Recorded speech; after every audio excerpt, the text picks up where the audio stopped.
لا حول ولا قوة إلا بالله العلي العظيم. رب اشرح لي صدري ويسر لي أمري واحلل عقدة من لساني يفقهوا قولي. أعوذ بالله من الشيطان اللعين الرجيم. بسم الله الرحمن الرحيم. الحمد لله رب العالمين وهو أحسن الخالقين، والصلاة والسلام على أشرف الأنبياء والمرسلين، خاتم النبيين ورحمة للعالمين، سيدنا ونبينا ومولانا أبي القاسم محمد. اللهم صل على محمد وآل محمد وعلى آله الطيبين الطاهرين المعصومين المظلومين المنتجبين المنتخبين الميامين، لا سيما على بقية الله في الأرضين. اللهم عجل لهم فرج إنهم يرونه بعيدا ونراه قريبا، ولعنة الله على أعدائهم أجمعين من الآن إلى قيام يوم الدين. أما بعد، فقد قال الله تبارك وتعالى في كتابه الكريم وفرقانه الحميد وقوله الحق وأصدق الصادقين. بسم الله الرحمن الرحيم. والعصر إن الإنسان لفي خسر إلا الذين آمنوا وعملوا الصالحات وتواصوا بالحق وتواصوا بالصبر.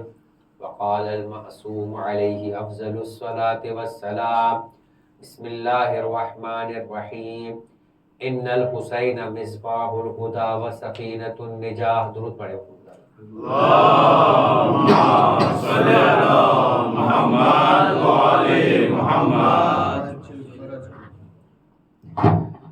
عزیزان محترم، سعادت انسان کربلا کے آئینے میں قرآن اور اہل بیت علیہ السلام کی نگاہ میں، اس عنوان کے تحت آپ کی خدمت میں سورہ مبارکہ والعصر کی تلاوت کو بطور سرنامہ کلام پیش کیا جاتا رہا ہے، اور گفتگو کل اس مقام پر جا کر ہماری رکی تھی، اور یہیں سے کچھ اور مزید گزارشات کو پیش کر کے اپنے موضوع کو اتصال کرتے ہوئے گفتگو کو بڑھایا جائے گا۔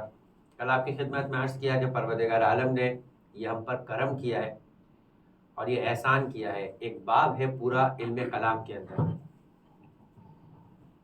جس طریقے سے دنیا کے اندر انسان اپنی دنیاوی زندگی کو بہتر بنانے کے لیے تعلیم و تعلم کا ایک سلسلہ جاری کرتا ہے، اور پوری ایک ایجوکیشن کی فیلڈ ہے کہ جس کا مقصد یہ ہوتا ہے کہ انسان پہلے اپنی ابتدائی طور کے اوپر ایک جرنلائز قسم کی ایجوکیشن حاصل کرے، پھر چاہے وہ ڈاکٹر بننا چاہے، اکاؤنٹنٹ بننا چاہے، فائنینس کے ڈپارٹمنٹ میں کام کرنا چاہتا ہے، انجینئر بننا چاہتا ہے، اور انجینئرنگ کے پھر کسی بھی ڈپارٹمنٹ میں ہو، چاہے وہ سول انجینئر بننا چاہتا ہے، سافٹ ویئر انجینئر بننا چاہتا ہے، کسی بھی دنیا کی فیلڈ میں جانا چاہتا ہے، پہلے اپنے جرنلائز ایجوکیشن کو مکمل کرے۔ اور وہی جرنلائز ایجوکیشن ہے کہ جس کے ذریعے سے کسی بھی قوم کے بارے میں یہ فیصلہ ہوتا ہے کہ یہ لٹریٹ ہے، خواندہ ہے، ناخواندہ ہے، یعنی کم سے کم دنیا کے اعتبار سے وہ میٹرک تو کیا ہوا ہو کہ جس کے بارے میں یہ کہا جا سکے کہ وہ کسی بھی فیلڈ میں کوئی اسپیشل ایجوکیشن حاصل کرا ہے یا نہیں کیا ہے، لیکن کم سے کم اتنا ہے کہ اسے یہ کہا جائے کہ یہ پڑھا لکھا ہے، اور دنیا کے اندر جاہلوں میں نہیں پڑھے لکھوں میں شمار ہوتا ہے۔ اور پھر دنیا کے اندر اس کا الگ الگ لیول ہے، کسی جگہ پہ بڑھ گئی ہے تعلیم، پہلے 8ویں کی تعلیم کہی جاتی تھی، پھر میٹرک کی تعلیم ہوئی، پھر انٹر کی تعلیم ہوئی، بعض ملکوں میں کرائٹیریا گریجویشن تک پہنچ گیا۔ تو اب کوئی بھی کرائٹیریا ہو، مگر ایک جرنلائز ایجوکیشن کی عمر ہوتی ہے، اس کے بعد پھر اسپیشلائز ایجوکیشن کی عمر سٹارٹ ہوتی ہے۔ تو جب اسپیشلائز ایجوکیشن ہوتی ہے تو وہاں جانے کے بعد انسان مختلف ہوتا جاتا ہے، اس لیے کہ معاشرہ کبھی بھی ایک پروفیشن سے نہیں بنا کرتا. جب تک مختلف پروفیشن سے تعلق رکھنے والے افراد معاشرے میں نہیں ہوں گے تب تک سوسائٹی، جامع اور معاشرہ گرو نہیں کر پائے گا. اور آپ خود ہی دیکھیے کہ اس عمارت کے اندر بھی ہر چیز دیوار نہیں ہوتی، بنیادیں بھی اپنی جگہ ایک اہمیت رکھتی ہے، دیواریں اپنی جگہ ایک الگ اہمیت رکھتی ہے، چھتیں اپنی جگہ ایک الگ اہمیت رکھا کرتی ہے. انسانی معاشرے کے اندر بلکہ انسانی بدن میں دیکھیں، آنکھ اتنی ہی اہمیت کیوں نہ رکھتی ہو مگر پورا بدن آنکھ نہیں ہوا کرتا. لہذا کان کتنی ہی اہمیت کیوں نہ رکھتے ہو مگر پورے بدن کے اندر صرف کان ہی نہیں ہوا کرتا. اور اسی طریقے سے پیر کتنی ہی اہمیت کیوں نہ رکھتے ہو، پورا بدن پیر نہیں ہوا کرتا. جب تک سارے اعضاء و جوارح نہ ہو جائے تب تک انسان مکمل انسان نہیں بنتا. کوئی ایک عضو بھی نہ ہو چاہے وہ کتنا ہی چھوٹا کیوں نہ ہو، اس انسان کے نقص کے اندر اور اس انسان کے ناقص ہونے کے اندر وہ شامل ہوا کرتا ہے. لہذا آپ پوری اپنی باڈی کو دیکھ لیجئے اور تصور میں لے کر آئے کہ آپ کی ناک موجود نہیں ہے تو ادھر ہی سب بیٹھے ہوئے افراد ہوں گے، لگے گا کہ شاید ان کے درمیان کوئی ایلین آ چکا ہے. بھئی ایک ناک ہی تو نہیں ہے، پھر کیا پریشانی ہے؟ کہا نہیں، انسانی وجود کے اعتبار سے، اس کی شکل و صورت کے اعتبار سے انسان تبدیل ہو جائے گا. اور کچھ دیر کے لیے سمجھے کہ انسان کے کان ہی نہیں ہے. بھئی ایسے جانور بھی دنیا میں موجود ہیں جن کے کان باہر نہیں ہے، کان جسم کے اندر ہے. اگر آپ کے ہی کان ایسے ہو جائے تو آپ کو کیا تصور نظر آئے گا؟ تو عجیب ہے جب انسانوں کے درمیان بھی کوئی ایسا بچہ پیدا ہو جاتا ہے وہ خود بخود ناقص الخلقت کہا جاتا ہے. بس اسی طریقے سے جامع کے اندر بھی جب مختلف علوم سے تعلق رکھنے والے افراد موجود نہ ہوں گے اس جامع میں کسی نہ کسی اعتبار سے، سوسائٹی میں کسی نہ کسی اعتبار سے ڈس ایبلٹی ہوگی. وہ معاشرہ اس انداز سے گرو نہیں کرے گا، وہ محتاج ہو جائے گا دیگر معاشروں کا. لہٰذا وہی سوسائٹی سب سے زیادہ ڈیولپ سوسائٹی ہوتی ہے جس میں ہر فن سے تعلق رکھنے والا فرد اس گروہ میں موجود ہوتا ہے. عزیزان محترم، جس طریقے سے دنیاوی ایجوکیشن کا معاملہ ہے اسی طریقے سے دینی ایجوکیشن کے اندر بھی فقط ایک علم نہیں ہوا کرتا بلکہ علوم کی ایک پوری ترتیب ہے کہ جب تک وہ ساری ترتیبیں جمع نہ ہو جائے کوئی بھی مکمل طور پہ عالم نہیں بنا کرتا. ایسا ضرور ہوتا ہے کہ جب دنیا پہلے دور کے اندر آپ کو معلوم ہے کہ ڈاکٹر ہوتا تھا، وہ MBBS تھا، تو بس وہ ایک جنرلائز طریقے کی بیماری کا علاج کرتا تھا. مگر آج کی دنیا ترقی کر چکی ہے تو ہارٹ کا اسپیشلسٹ الگ ہو جائے گا، ENT کا اسپیشلسٹ الگ ہو جائے گا، چیسٹ کا اسپیشلسٹ الگ ہو جائے گا، لیور کا اسپیشلسٹ الگ ہوگا، آئی کا اسپیشلسٹ الگ ہوگا. بھائی پہلے تو فقط MBBS ہی ہوتا تھا، کا وہ دور الگ تھا جب جنرلائز ایجوکیشن کے ذریعے تک ہی معلومات تھی تو مسئلہ حل ہو جایا کرتا تھا. اب اسپیشلائزیشن کا دور آ چکا ہے، ایک ایک عضو کے اعتبار سے ایک الگ تعلیم یافتہ فرد کی ضرورت پیش آ چکی ہے. بس عزیزان محترم، پہلے مسجد کے اندر موجود ایک عام مولانا جو نماز پڑھایا کرتے تھے وہی پورے دین کی امامت سنبھالیا کرتے تھے. مگر جب دور آگے بڑھا اور علم میں ترقی ہوئی تو تفسیر کا علم الگ سے طے ہونا شروع ہوا، راوی کے طے کرنے کا علم الرجال الگ سے طے ہونا شروع ہوا، حدیث کے بارے میں گفتگو کا علم الحدیث ایک الگ طریقے سے بات ہونا شروع ہوئی، فقہ کے اندر گفتگو ہونے کے اعتبار سے علم الفقہ بننا شروع ہو گئی. یہ الگ الگ علوم میں جب اسپیشلائزیشن ہونا شروع ہوئی تو ایک علم ہے کہ جس علم کا نام ہے علم الکلام. اس کا کام ہے عقائد، آئیڈیالوجیز، بلیف سے متعلق علوم کے اوپر بحث کرنا. جب اس علم کی باری آئی تو وہاں جانے کے بعد ایک بحث آئی لطف خدا.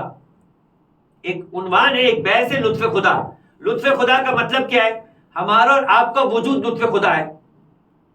یعنی پروردگار عالم ایک صلاحیت رکھتا ہے کہ وہ خالق ہے، لیکن جب تک وہ کسی کو خلق نہیں کرے گا تب تک اس کی صفت ظاہر نہیں ہوگی. آپ کو ہمیں بنائے نہ بنائے وہ خالق ہے، آپ کو وہ بنائے نہ بنائے وہ مالک ہے، آپ کو ہمیں رزق دے نہ دے وہ رازق ہے.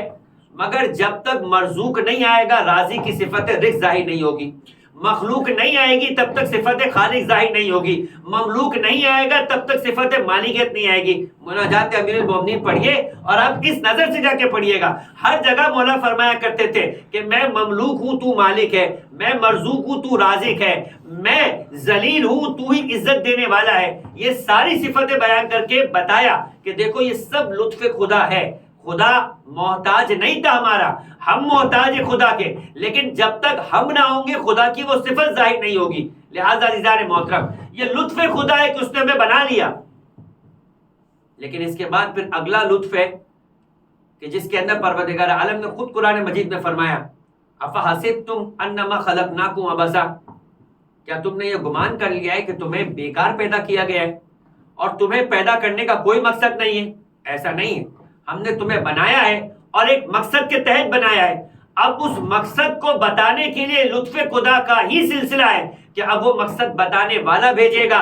جب تک وہ مقصد بتانے والا نہیں بھیجے گا تب تک اس کا لطف کہ وہ ہماری ہدایت چاہتا ہے، ہمیں بیکار خلق نہیں کیا، وہ ظاہر نہیں ہوگا۔ اور اسی سلسلے کے تحت نبوت کا سلسلہ ہے۔ نبوت لطف خدا ہے، اور لطف خدا جب پرانے دور کے لیے ضروری تھا، لہذا قرآن کہتا ہے اِنَّ لِكُلِّ قَوْمٍ ہَادٍ، ہر قوم ہدایت کی احتیاج رکھتی ہے، ہر ایک ہدایت کا ضرورت مند ہے۔ بھائی آدم کے زمانے کا آدمی بھی ہدایت کا محتاج تھا، اور آج کے دور کا آدمی بھی ہدایت کا محتاج ہے، اس لیے کہ اسے بھی اپنے خالق کی رضا کے مطابق زندگی بسر کرنی تھی۔ آج کے فرد کو بھی اپنے خالق کی رضا کے مطابق زندگی بسر کرنی ہے۔ وہاں بھی خالق خود زمین پہ نہیں آیا، آج بھی خالق خود زمین پہ نہیں آئے گا، اس لیے کہ خالق وہ ہے جو جسم سے عاری ہے، جسم کا محتاج نہیں ہے، اور جسم ہونا یہ نقص ہے، لہذا یہ اس کی نسبت کمی نہیں ہے، یہ اس کی بلندی کی نشانی ہے کہ وہ نظر نہیں آ سکتا۔ ہم جسم و جسمانیت میں محدود ہے، ہمیں نظر آنے کے لیے، ہمیں اپنے وجود کے لیے اپنے ظاہری تقاضے کے تحت احتیاج ہے، مگر وہ جو لا مکان ہے، وہ کہ جو جسم کا محتاج نہیں ہے، وہ اپنے وجود کے لیے ہماری طرح کسی نقص کا پابند نہیں ہے، لہذا نقص کا پابند نہیں ہے تو ہمیں نظر بھی نہیں آتا۔ اور یہ بات تو واضح ہے، یہ عقیدہ ہماری بنیادی عقیدوں میں موجود ہے، جو کسی کو سمجھ آتا ہے اور کسی کو سمجھ نہیں آتا ہے۔ لہذا اہل سنت کا امام اعظم جن کا نام ابو حنیفہ ہے، بیٹھا ہوا تھا بغداد کی ایک مسجد کے اندر اور کہنے لگا، گرچہ کہ یہ جملہ کہتا تھا، آپ نے کل کا جملہ سنا مامون کا، 8ویں امام سے مخاطب ہو کر کیا جملہ کہا تھا کہ وہ زمانہ نہ ہو کہ جس میں کوئی مشکل پیش آئے اور آپ میری مدد کو موجود نہ ہو۔ میں نے آپ سے کہا تھا کہ یہ جملہ ان کے نہیں ہے، ان کے روحانی آبا و اجداد نے بہت پہلے ہی کہہ دیا ہے کہ جب دوسرے نے کہا تھا مولائے کائنات کو مخاطب کر کے کہ لولا علی لہلک فلاں، اے علی آپ نہ ہوتے تو میں ہلاک ہو جاتا۔ تو یہ فقط ان کے ظاہری خلفاء کی بات نہیں ہے، ان کے باطنی اماموں کی بھی یہی بات ہے۔ بھائی جو سب سے پہلا باطنی امام ہے، جو سب سے پہلے مسلک حنفی کی بنیاد رکھنے والا امام اعظم جسے کہا جاتا ہے، وہ چاروں اماموں میں یہ ایک ہی کا لقب ہے اعظم، اور اعظم کا مطلب ہے سب سے بڑا۔ وہ بھی یہ جملہ کہتا ہوا نظر آ رہا ہے، اٹھا لیجئے، اور آج تو اسے تلاش کرنا ممکن ہے، کوئی مشکل کام نہیں ہے، کوئی کتابوں کو لائبریریوں کو کھنگالنے کی ضرورت نہیں ہے، گوگل پہ لکھیں گے جملہ نظر آ جائے گا کہ کون تھا جو یہ کہتا تھا لولا السنتان لہلک النعمان۔ 2 سال وہ نہ ہوتے جو میں نے زانو ادب امام جعفر صادق یا امام محمد باقر علیہ الصلوۃ والسلام کے سامنے طے کیے تو نعمان ابن ثابت ہلاک ہو جاتا۔ نعمان ابن ثابت نام ہے امام اعظم ابو حنیفہ کا۔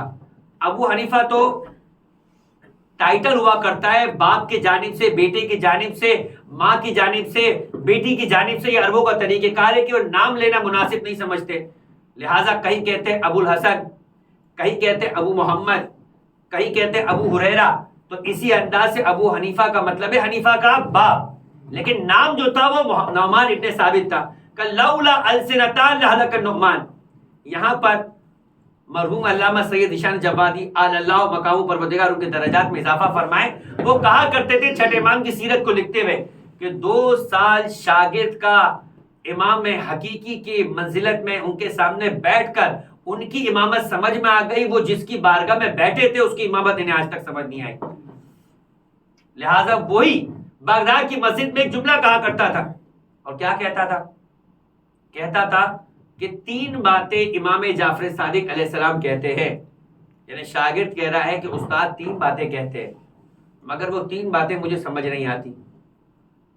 آپ کے بھی چہرے مجھے جس طرح سے دیکھ رہے، جو میں نے بات کہی کہ پروردگار کو جسم کی ضرورت نہیں، وہ ایسے ہی نظر آ رہے تھے، لیکن مسئلہ نہیں ہے امام ابو اعظم کو ایسے نظر آ رہے۔ تو ایک مرتبہ کہا کہ 3 باتیں ہیں جو امام کی کہنے کی ہے مگر مجھے سمجھ نہیں آ رہی۔ کہ پہلی بات یہ کہ وہ یہ کہتے ہیں کہ خدا ہے اور نظر نہیں آتا؟ بھائی جو چیز ہوتی ہے وہ کیسے ممکن ہے نظر نہ آئے؟ جو چیز ہوتی ہے وہ کیسے ممکن ہے نظر نہ آئے؟ یہ ابو حنیفہ کا نظریہ ہے، اسے سمجھ میں نہیں آتا تھا۔ کہا دوسری چیز، شیطان کو آگ سے بنایا ہے اور قیامت کے دن اسے آگ میں جلایا جائے گا۔ سمجھ نہیں آتا کہ آگ کو جلا کر کون سا اسے مصیبت و نقصان میں مبتلا کرے گی، تو یہ تو کوئی عذاب ہی نہیں ہوا، یہ تو کوئی سزا ہی نہیں ہوئی۔ کہا تیسری چیز کیا ہے؟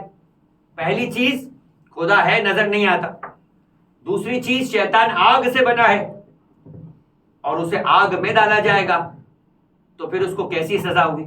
اور تیسری چیز، بندہ کوئی کام بھی اپنے اختیار سے نہیں کرتا، جو کرتا ہے وہ اسے خدا کرواتا ہے۔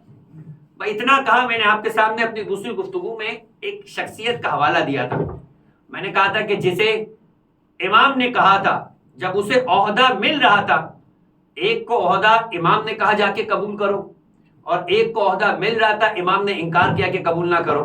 اب امام جانتے ہیں کہ کس کی کیا مصلحت ہے، کس کا کیا ظرف ہے۔ اب اگر ظرف کی بات انہیں سمجھ میں آ جائے گی جو دوپہر کو موجود تھے، باقی کو ہو سکتا ہے سمجھنا ہے کہ ظرف کا مطلب کیا ہے، مگر وہ جو ظرف ہے وہ امام دیکھ کر فیصلہ کرتے ہیں۔ ہم اور آپ ایک دوسرے کے ظرف کے بارے میں بات ضرور کرتے ہیں مگر اپنے جذبات کے تحت کرتے ہیں۔ امام ظرف حقیقی کو جان کر فیصلہ کرتے کہ تمہیں کہاں بیٹھنا چاہیے اور کہاں نہیں بیٹھنا چاہیے۔ لہذا علی ابن یقطین کو کہا کہ ہارون کا وزیر بن جاؤ، اور بہلول سے کہا کہ مجنون بن جاؤ۔ بہلول اس عاقل فرد کا نام ہے، کوئی چھوٹا فرد نہیں تھا عزیزان محترم۔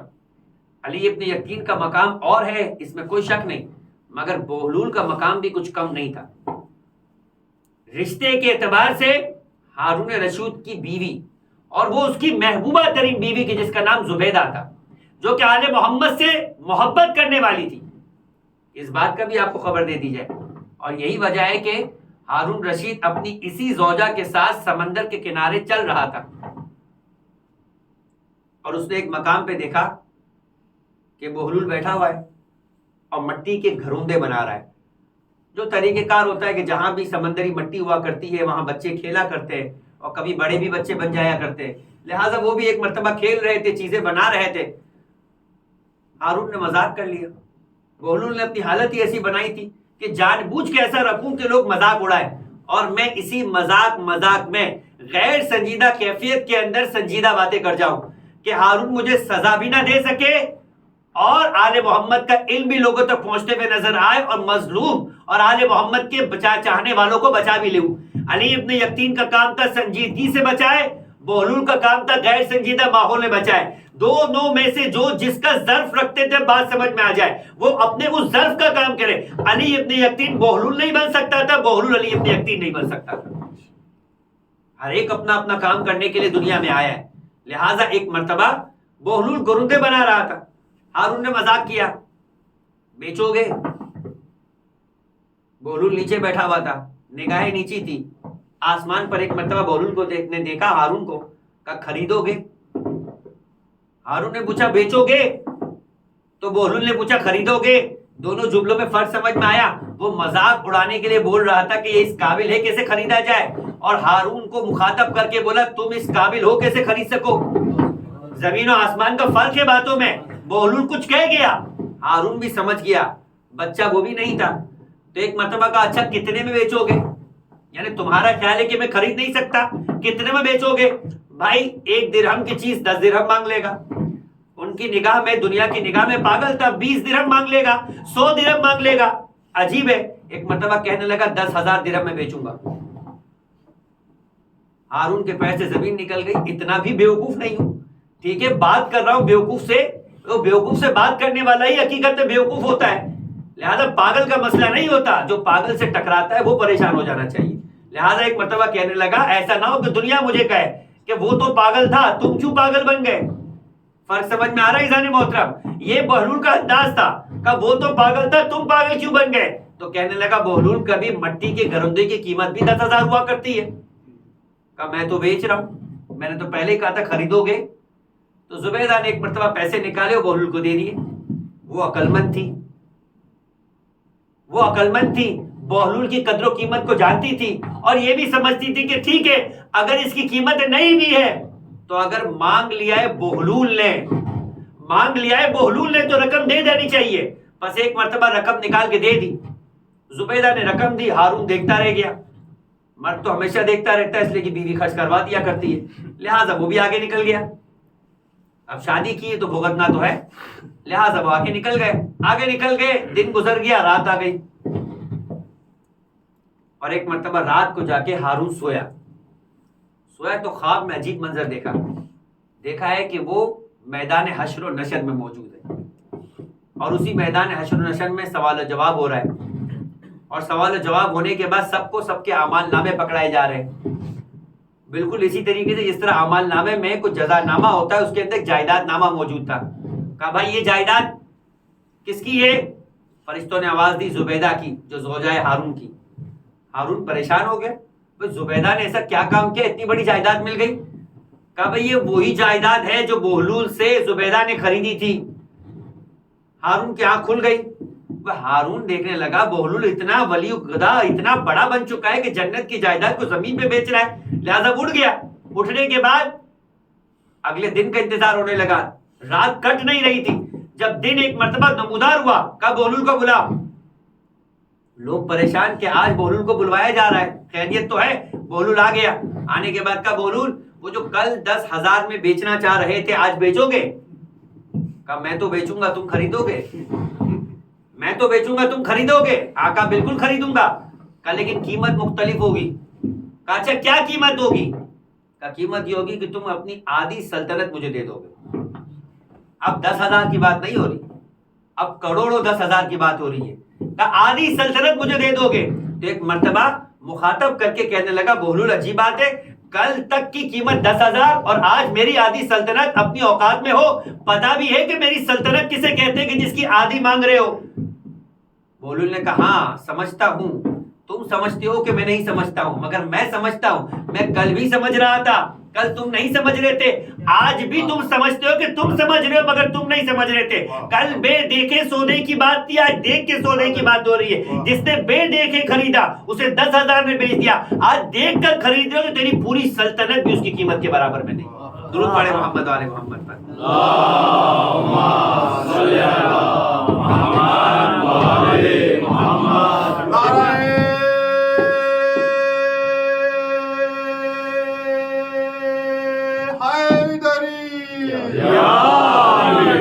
عزیزان محترم, تو بات ہماری چل رہی تھی ابو حنیفہ کے سوالات سے. 3 سوالات تھے. پہلا سوال یہ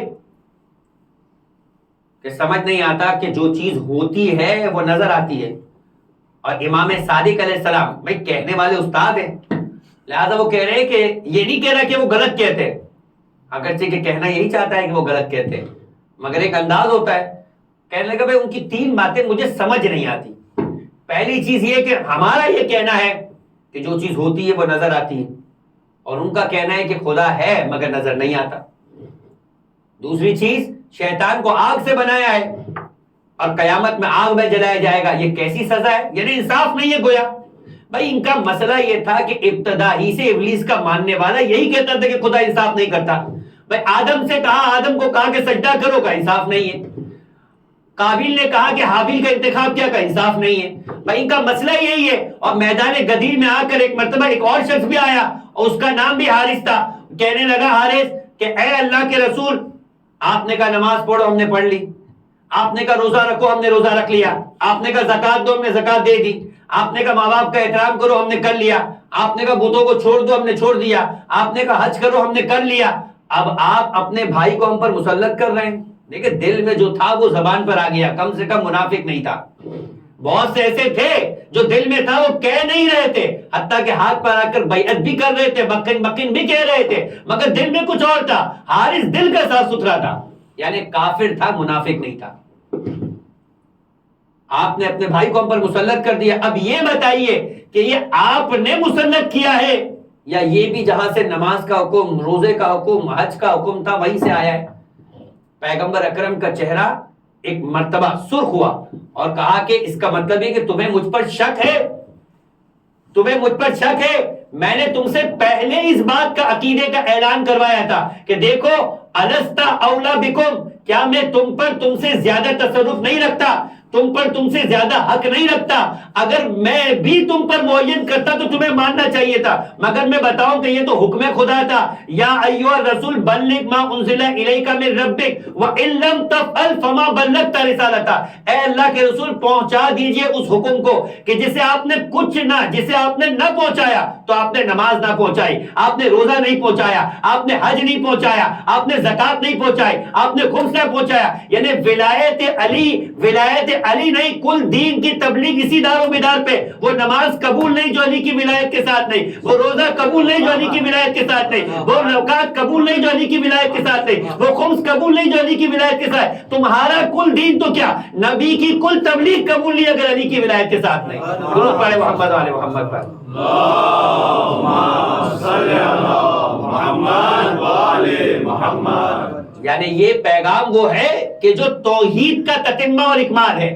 توحید مکمل نہیں اگر علی کی ولایت نہیں، رسول کی رسالت تم سے قبول نہیں کی جائے گی اگر علی کی ولایت نہیں۔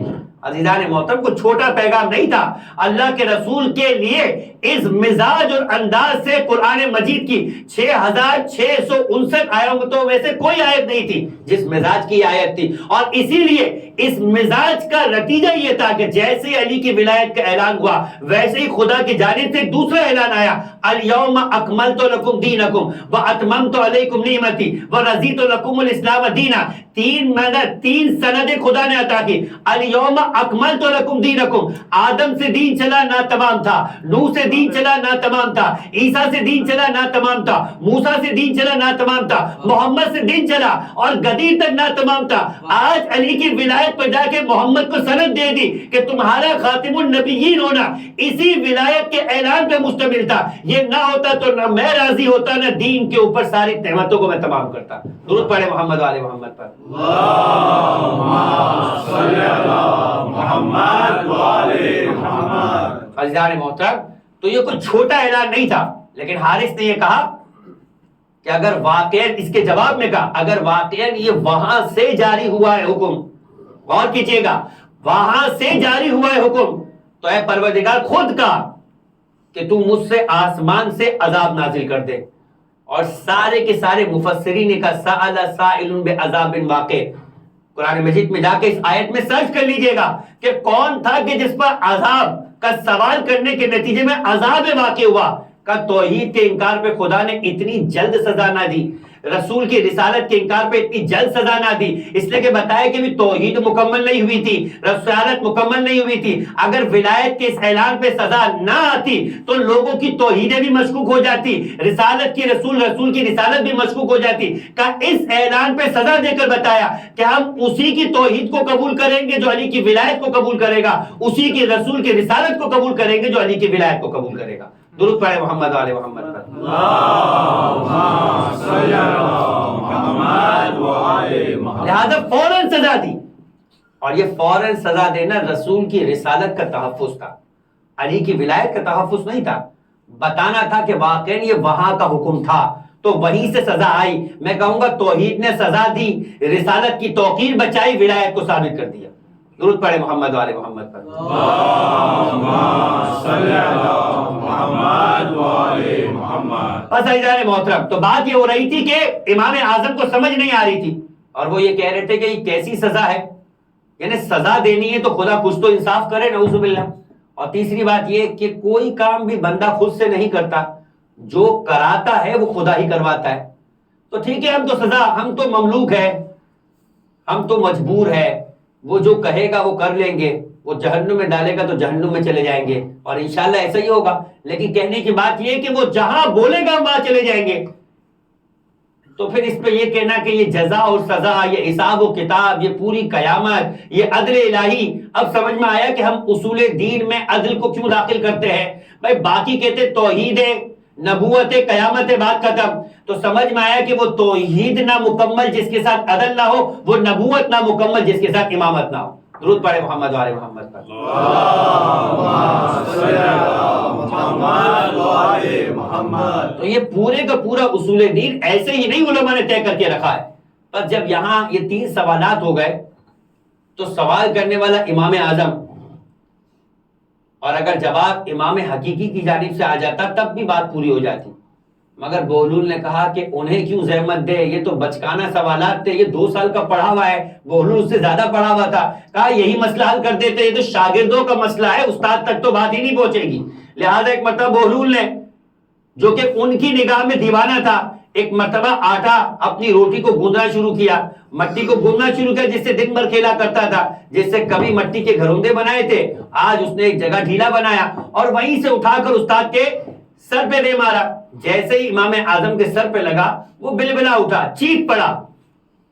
بہلول تو جو کرنا چاہتا تھا وہ ہو گیا. لہذا بہلول بھاگا. بھائی بوڑھا آدمی تھا، کمزور تھا، شاگردوں کے ہاتھ لگ جاتا تو خوب پٹائی ہوتی، لیکن کتنی دیر تک بھاگتا، تھک گیا، سانس ہاپ گیا. شاگردوں نے پکڑ لیا اور لے کر آئے. کہا بھی اسے قاضی کے پاس پیش کریں گے. ہارون رشید کے دربار میں قاضی کی عدالت لگی. ہارون نے مسکرا کر پوچھا کیا ہو گیا ہے امام اعظم ابو حنیفہ، کیوں اتنا رو رہے ہو، کیوں شور مچا رہے ہو؟ کہا اس بہلول نے آج میرے ساتھ زیادتی کی ہے، اتنے بھرے مجمع کے اندر مجھے پتھر مار دیا، ڈھیلا مار دیا. ابو حنیفہ سے ایک مرتبہ مخاطب کر کے بہلول نے کہا کیوں جھوٹ بولتے ہو، کیوں جھوٹ بولتے ہو؟ یہ کیسا جھوٹ تھا جو سورہ منافقون میں پروردگار عالم نے منافقوں کو کہا تھا. ہفتے میں ایک دفعہ پروردگار عالم نے نماز جمعہ کو پڑھنا واجب قرار دیا، اور اسی نماز جمعہ کی دوسری رکعت کے جو سورہ منافقون پڑھا جاتا ہے، اور سورہ منافقون میں پروردگار عالم مخاطب کر کے کہتا ہے کہ اے اللہ کے رسول، یہ منافق تم سے جھوٹ کہتے ہیں کہ تم اللہ کے رسول ہو. دوبارہ سنیے گا آیت، اے اللہ کے رسول، یہ منافق تم سے جھوٹ کہتے ہیں کہ تم اللہ کے رسول ہو. کیا مطلب آپ اللہ کے رسول نہیں؟ کہا نہیں، آپ اللہ کے رسول ہیں، یہ منافق جھوٹ کہتے ہیں کہ آپ اللہ کے رسول ہو. یعنی یہ نہیں کہتے کہ آپ اللہ کے رسول ہو، یہ آپ سے جو کہہ رہے کہ آپ اللہ کے رسول ہو، یہ جھوٹ کہتے، اس لیے کہ یہ اپنے دل سے کہتے کہ آپ نہیں ہو، زبان سے کہتے ہو کہ آپ ہو. اب بات سمجھنا ہے، کبھی کبھی جھوٹ اس لیے بھی ہوتا ہے کہ جب آپ کسی کو اپنے عقیدے کی خبر دیتے ہیں اور وہ عقیدہ نہیں ہوتا تو اسے جھوٹ کہا جاتا ہے. کہ اسی طریقے سے بہلول نے کہا یہ جھوٹ بولتا ہے، یعنی کہ بہلول نے پتھر نہیں مارا، کہا مارا تھا مگر اس کے عقیدے کے مطابق یہ جھوٹ بولتا ہے کہ میں نے مارا ہے. کہا کیا مطلب؟ سب نے دیکھا تم نے مارا ہے؟ کہا نہیں، آپ ہی کا یہ عقیدہ ہے کہ کوئی بندہ خود سے کچھ نہیں کرتا، جو کرواتا ہے خدا کرواتا ہے. میں نے مارا ہی نہیں ہے، خدا نے بولا، میرا ہاتھ چلا اور لگ گیا، میں نے تو کچھ نہیں کیا، اب مجھے کیوں سزا؟ بھائی آخرت میں خدا کے سزا و جزا پر تم اعتراض کر رہے ہو تو دنیا میں تو کم سے کم اپنے عقیدے کے مطابق ثابت کرو اپنی بات کو. اپنے عقیدے میں رہو، جہاں تمہاری چلتی ہے وہاں تو کم سے کم اپنی بات پہ رہو کہ میں نے نہیں مارا، خدا نے مروایا، میں نے مار دیا. اور دوسری بات، میں نے کون سا غلط کام کیا؟ اگر تمہارے مطابق میں نے مارا تب بھی تمہیں چوٹ نہیں لگنی چاہیے. کہا کیوں نہیں لگنی چاہیے؟ سر کا حشر نہیں دیکھ رہے ہو؟ کہا میں نے مٹی سے بنایا تھا، اور تم خود کہتے ہو تم بھی مٹی سے بنے ہو. بھائی مٹی کو نقصان نہیں پہنچا سکتی، جس طریقے سے قیامت میں آگ کو نقصان نہیں پہنچاتی، تو مٹی کیسے مٹی کو نقصان پہنچا دیتی؟ بھائی یہ تو دنیا ہی کی مٹی ہے، تم بھی دنیا ہی کی مٹی سے بنے ہوئے ہو. جب دنیا کی مٹی کو مٹی سے ٹکرایا تو تم کہتے ہو کہ تم کو چوٹ لگ گئی. ارے یہ تو آسمان دنیا کے اندر خدا نے بنایا ہے، وہ تو آخرت کی آگ ہے، اس آگ کا مقابلہ چھوڑ دو کہ وہاں کیا ہوگا. یہاں دنیا میں فیصلہ ہو گیا کہ جب مٹی کو نقصان پہنچا سکتی ہے تو پھر آگ کو کیوں نہیں جلا سکتی. نعرہ حیدری، من محمد وآل محمد صلوات، اللہم صلی علی محمد وآل محمد. اور ایک آخری عقیدہ کہ جس سے ہماری اس گفتگو کو تمہید ملانے کے لیے اس واقعے کو پیش کیا، وہ یہ کہ تم کہتے ہو کہ جو چیز ہوتی ہے وہ نظر آتی ہے. یہی سے بات چلی تھی نا، میں نے آپ سے کہا تھا کہ خدا نظر نہیں آتا، یہ خدا کے وجود کا کمال ہے کہ خدا نظر نہیں آتا. ہمارے وجود کا نقص ہے کہ ہم نظر آتے ہیں. اسی لیے آج دنیا سائنس ترقی کر رہی ہے اور سوچ رہی کچھ ایسا بنائے کہ جس طریقے سے فیکس مشین کے ذریعے سے ادھر سے ادھر پیغامات چلے آتے، انسان بھی ادھر سے ادھر چلے جائے. پرابلم انسان کے وجود و مادے کی ہے. جب یہ مادہ ماورا ہو جاتا ہے تو آپ نے سنا ہوگا کہ وہ افراد ہے کہ جو یہاں سے بیٹھے بیٹھے طی الارض کا سفر کرتے پہنچ جاتے, وہ اپنے وجود کو مادے سے ماورا بناتے اور پھر اس کا مطلب سفر کرتے ہوئے نظر آتے. تو ایک خاکی وجود اگر یہ کمال رکھے کہ اپنے آپ کو مادے سے آزاد کر کے ہزاروں کلومیٹر دور کا سفر طے کرے, تو سوچئے کہ اس خاکی وجود کو بنانے والا جو جسم سے عاری ہے اسے جسم کی کیوں ضرورت پیش آئے گی. عزیزان محترم, لہٰذا ایک مرتبہ جو اس نے کہا کہ جو ہوتا ہے وہ نظر آتا ہے, کہا تم کہہ رہے ہو کہ تمہیں درد ہے, ذرا دکھاؤ تو صحیح وہ کہاں ہے, ہمیں بھی تو نظر آئے, میں بھی دیکھوں, ہارون بھی دیکھے, قاضی بھی دیکھے, فیصلہ تو کرے بھائی وہ درد کیا ہے جو تمہیں ہو رہا ہے. درد بھی بھلا نظر آتا ہے, تم ہی تو کہتے ہو جو ہوتا ہے وہ نظر آتا ہے. تو سمجھ میں آ گیا تمہارے وجود کا درد ہے جو نظر نہیں آ رہا, اور اس پوری کائنات کا چلانے والا ہے وہ نظر نہیں آ رہا, تو اعتراض ہو رہا ہے. عزیزان محترم, اس انداز سے بہلول نے, میں نے آپ سے کہا کہ بظاہر یہ دیوانہ تھا مگر یہ ظرف رکھتا تھا ظرافت کا. یہ دونوں الگ الگ ظرف ہیں. یہ ظرافت ہے ظریف سے, جس کا مطلب ہے مزاج کے, جس کے اندر ہلکی پھلکے انداز میں مذاق کرتے کرتے بات کو پہنچا دینا. تو یہ بہلول کا مزاج تھا کہ ظرافت رکھتا تھا تو اسے ظرف دیا کہ بھائی تم مجنون بن کے کام کرتا بنا نظر آ. جہاں جہاں پر ایسے لوگ جو سنجیدہ لوگوں سے سنبھلے نہ جا رہے ہو, وہاں بہلول اپنی اسی ہرا کے لائٹر موڈ کے ذریعے سے باتوں کو حل کرتا بنا نظر آئے. درود پڑھے محمد والے محمد پر.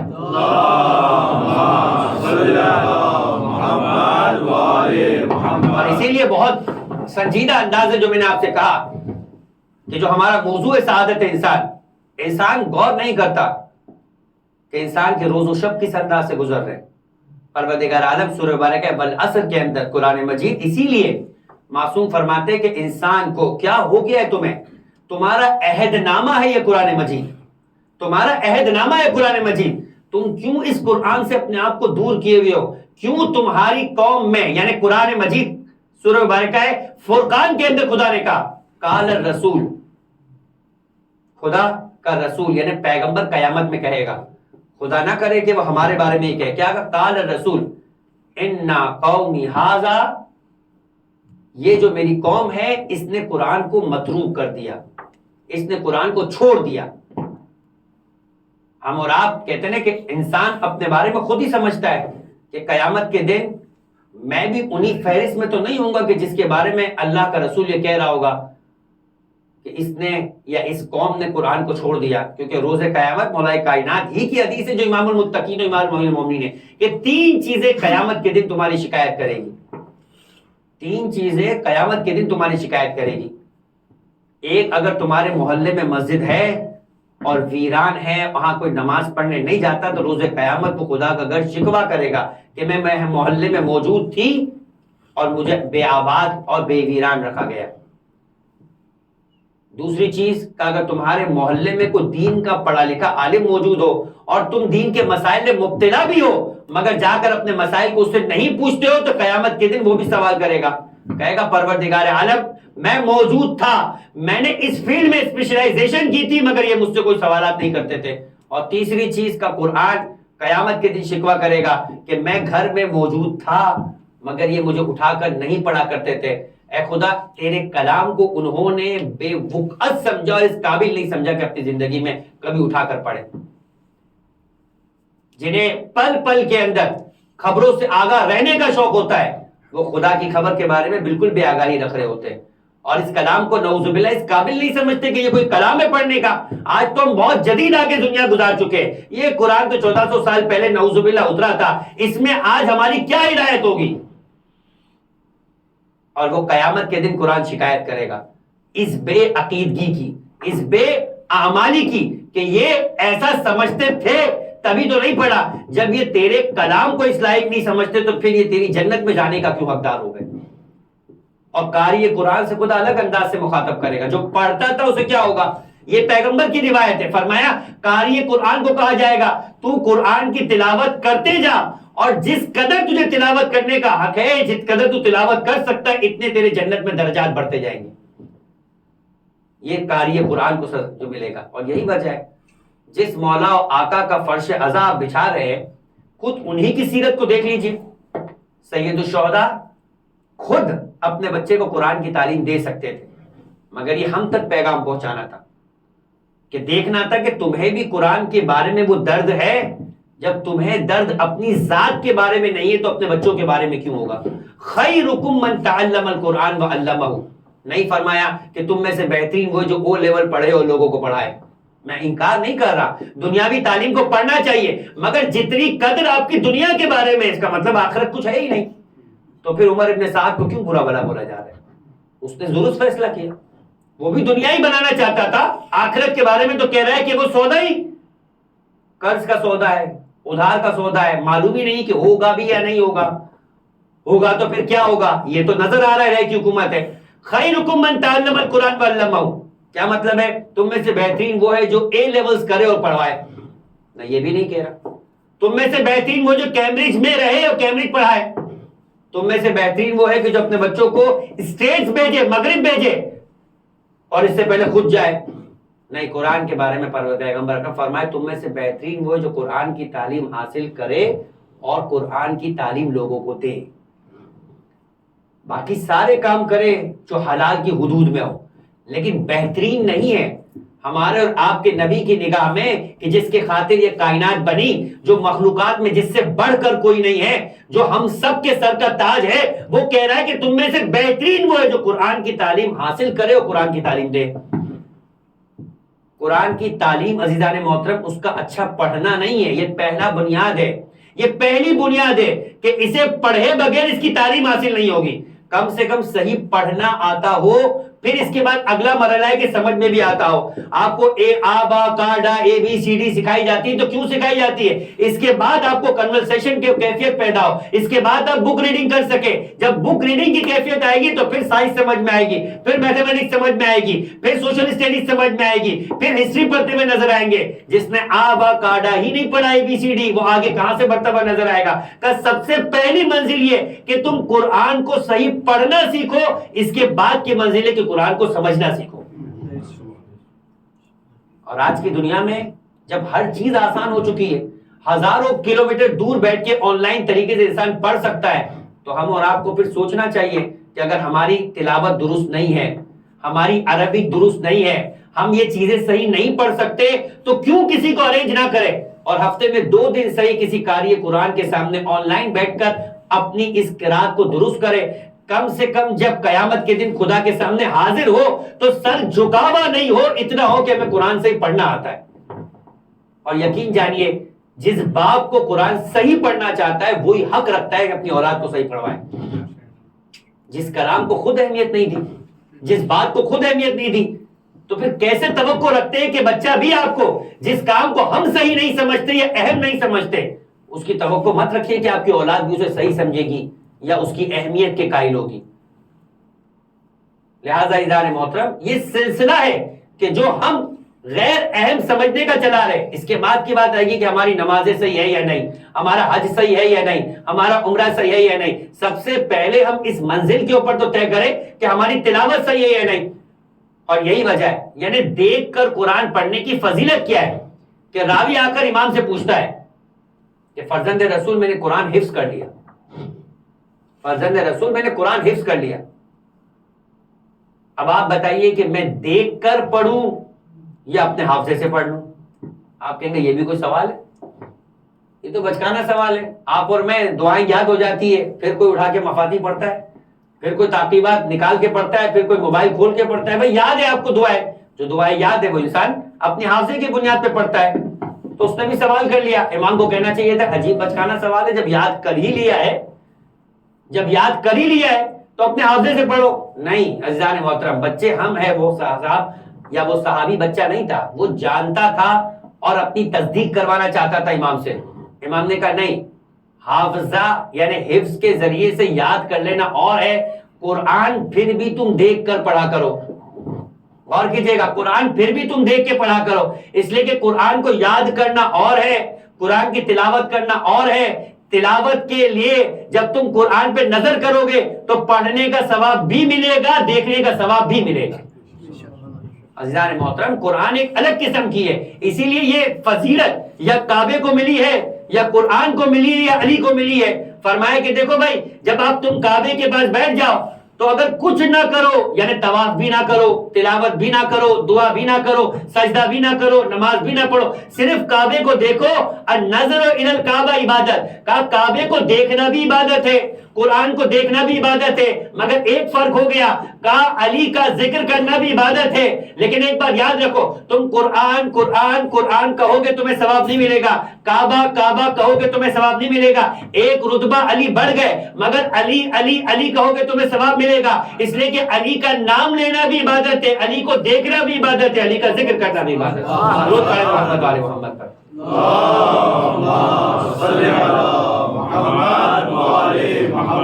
عزیزان محترم، امام نے جملہ کہا کہ دیکھو حفظ کرنا اور ہے، مگر جب تلاوت کرو تو قرآن کو دیکھ کر پڑھا کرو، اس لیے کہ قرآن کو دیکھنا بھی ثواب ہے۔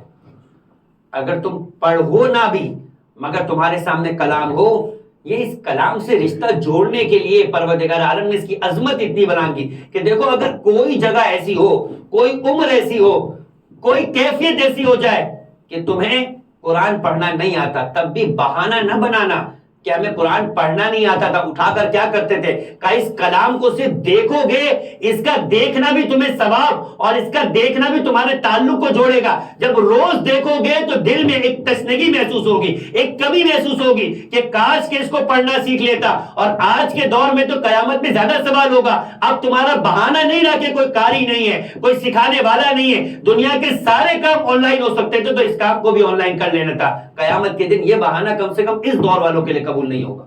اور پھر ایک آخری بات، منزل مصائب پہ آ جاؤ، ایک عجیب جملہ کا امام، اور اسے اپنے پلو باندھ لیجئے گا، فرمایا کہ دیکھو جو دیکھ کر قرآن پڑھا کرتا ہے، غور کیجئے گا، جو دیکھ کر قرآن پڑھا کرتا ہے، امام صادق علیہ السلام کی روایت ہے، درود پڑھے ایک مرتبہ محمد،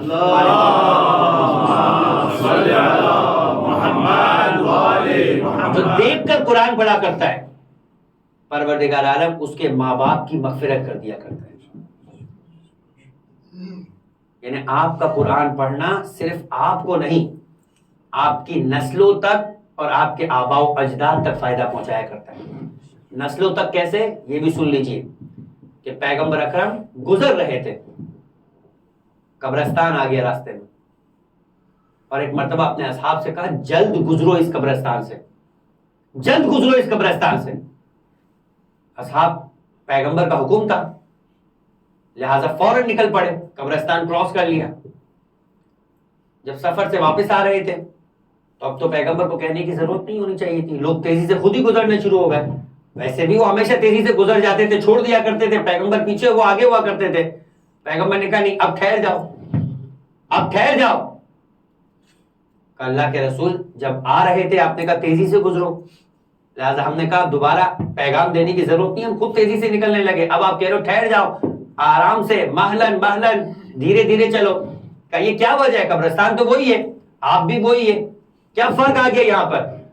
کہا کہ پہلے جب ہم اس قبرستان سے گزر رہے تھے تو صاحب قبر پہ عذاب ہو رہا تھا، صاحب قبر پہ عذاب ہو رہا تھا، لہٰذا میں نے تمہیں یہاں سے جلد گزرنے کو بولا کہ جب خدا کا غضب کسی جگہ پر ہو رہا ہو تو اپنے آپ کو اس سے دور کر لیا کرو، کیونکہ غضب کے مقام پہ رہنے والا بھی غضب کا شکار ہو سکتا ہے۔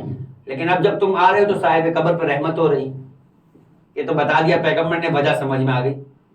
اللہ کے رسول لیکن یہ تو معلوم ہو کہ پہلے عذاب کیوں اور اب رحمت کیوں، یہ اتنی جلدی فیصلہ تبدیل ہو گیا، تو بہت تاخیر نہیں ہوئی اور یہ قبر میں موجود ہے، اس کا مطلب یہ کہ سلسلہ اعمال ختم ہو چکے، اب اس نے کون سے عمل میں ایسی تبدیلی آ گئی، یا پچھلا جو کام تھا اس کی سزا کا ٹائم پیریڈ ختم ہو گیا، ایکسپائری ہو گئی، اب نیا عمل کا سلسلہ شروع ہو گئی۔ کہ نہیں، جب پہلے ہم یہاں سے گزر رہے تھے تب بھی یہ وہی صاحب قبر تھا جس پہ عذاب ہو رہا تھا اور عذاب ہونا چاہیے تھا، اب جب آئے ہیں تب بھی وہی صاحب قبر ہے اور اپنے اعمال کی کیفیت پہ عذاب ملنا چاہیے تھا، مگر خدا نے اپنے فیصلے کو تبدیل کر دیا۔ کہ اس فیصلے کی تبدیلی کا سبب کیا ہے؟ اب سنیے گا وہی آیت کہ خیرکم من تعلم القرآن وعلمہ، فرمایا کہ جب ہم یہاں سے گزر رہے تھے تب اس صاحب قبر پہ اپنے اعمال کی بنا پر جو کہ دنیا میں غلط انجام دیے تھے سزا ہو رہی تھی، مگر جب ہم اپنے سفر پہ گئے اور واپس آئے، اس مدت کے دوران اس کا ایک بچہ تھا جو اس کی زوجہ لے کر چلی مدرسے میں، اور لے جانے کے بعد اس عالم کے سامنے، اس قاری قرآن کے سامنے بٹھایا، بس جیسے ہی اس نے کہا کہ پڑھو بسم اللہ الرحمن الرحیم، اور بچے نے کہا بسم اللہ الرحمن الرحیم، تو خدا نے اپنے فرشتوں پر کہا کہ مجھے شرم محسوس ہوتی ہے کہ جس کے بچے کی زبان سے میرے لیے لفظ رحمان اور رحیم ادا ہو جائے، میں اس کے باپ پر عذاب کا سلسلہ جاری رکھوں، اس لیے میں نے فیصلہ کیا کہ میں اس پر عذاب کا سلسلہ روک دوں۔ عزیزان محترم، یہ ہے قرآن کی تلاوت کا اثر، اور اگر نسلوں میں منتقل ہو جائے تو پھر ہماری قبروں پر اس کا اثر۔ عزیزان محترم، آج جس رات میں جس صحابی کا تذکرہ ہے اور جس ناصر حسین کا تذکرہ ہے، اصحاب حسین کی قربانی کا سلسلہ اور ان کے دن شروع ہو چکے، لیکن آج جس صحابی کی شہادت کا تذکرہ ہے اس کے بارے میں تاریخ کے دو جملے بڑے عجیب ہیں۔ ایک جملہ یہ ہے کہ یہ حسین کا وہ ساتھی تھا کہ جس کا لقب شیخ الانصار ہے، اور آج بھی گنج شہیدہ میں جس کی شہادت کے بعد اس کی قبر کو الگ بنا کر اس کے رتبے کو بتایا گیا ہے۔ حبیب ابن مزاحم کی قبر گنج شہیدہ میں نہیں ہے، الگ سے روضہ امام حسین سے پہلے بائیں جانب حبیب کی قبر کو بنا کر بتایا گیا ہے کہ سارے حسین کے ساتھیوں کا مقام اور ہے، حبیب کا مقام اور ہے۔ عزیزان محترم، یہ جو شیخ الانصار حبیب ہے، تاریخ کے دو جملے ہیں۔ حبیب اس فرد کا نام تھا جو ایک رات میں پورا قرآن ختم کیا کرتا تھا، ایک رات میں پورے قرآن کو ختم کیا کرتا تھا۔ حبیب اس فرد کا اور حسین کی اس ساتھی کا نام ہے۔ اور دوسری خصوصیت کیا ہے حبیب کی؟ کہ حبیب وہ ہے کہ اس بھری دنیا میں شہزادی زینب نے جب اپنے ماجائے سے یہ کہا کہ کوئی نہیں ہے حسین جو تیری مدد کو کربلا پہنچے،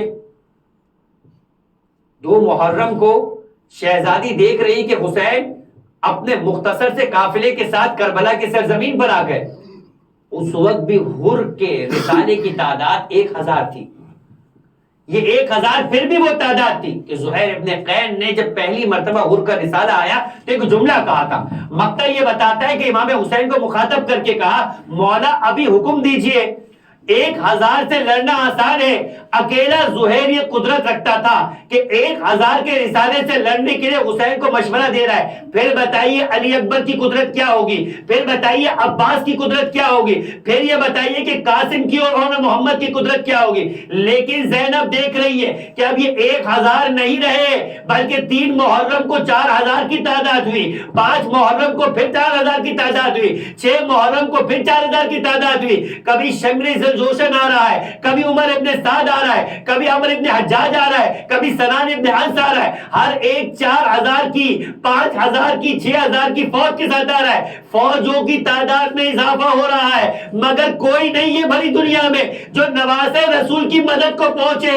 ارے یہ پوری دنیا جس کی محبت میں خدا نے خلق کر دی، وہ حسین تنہا نظر آ رہے ہیں۔ بس ایک مرتبہ ماں جائے سے اور زینب نے بلوا کر کہا کہ اے میرے حسین، کیا پوری دنیا میں کوئی نہیں ہے کہ جو تیرا بھی ہو تیرے بلانے پہ آ جائے؟ بس ایک مرتبہ حبیب کا تصور حسین کے ذہن میں آیا اور قاصد کو روانہ کیا۔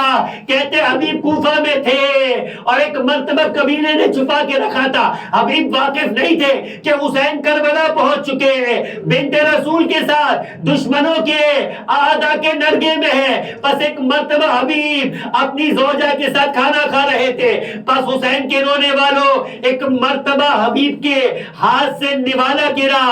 عربوں میں یہ اس بات سے فال لیا جاتا تھا کہ کوئی کریم ہے کہ جو تمہیں یاد کر رہا ہے۔ بس ایک مرتبہ حبیب کی بیوی کے ساتھ بے ساختہ نکلا، حبیب لگتا ہے کہ کوئی کریم مشکل میں ہے اور تمہیں یاد کر رہا ہے۔ ابھی حبیب نہیں جانتے تھے، حبیب کی زوجہ باخبر نہیں تھی کہ دروازے پہ دستک ہوئی۔